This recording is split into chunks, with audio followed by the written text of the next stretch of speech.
আলহামদুলিল্লাহ, ইফতার শেষ করে নামাজ আদায় করে ছাদে আসলাম একটু। ছাদের এই যে বেদানা গাছে বেদানা হয়েছে মাশাআল্লাহ। রোজা থেকে আসলে ছাদে আসা হয় না।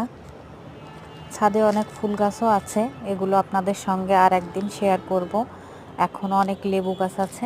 এই যে মাশাআল্লাহ অনেক লেবু ধরেছে। রোজার মাসটায় বেশ সুবিধা হয়েছে, এই লেবু দিয়েই শরবত খিচুড়ির সঙ্গে ভাতের সঙ্গে আমাদের বেশ ভালো চাহিদা পূরণ হচ্ছে।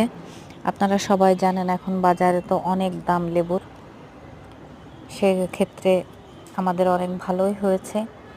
এখনও অনেক ফুল আছে, লেবু আসছে গাছে, আরও আসবে ইনশাল্লাহ।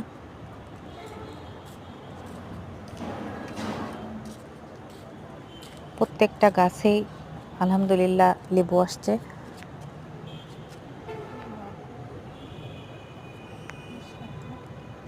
ছাদে আসলাম, মেয়ে আবার পান বানায় নিয়ে আসছে ইফতারির পরে একটু পান খাওয়ার জন্যে।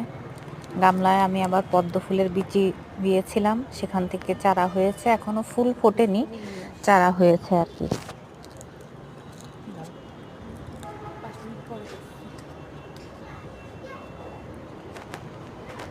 তো আমার গাছগুলো আপনাদের সঙ্গে শেয়ার করলাম।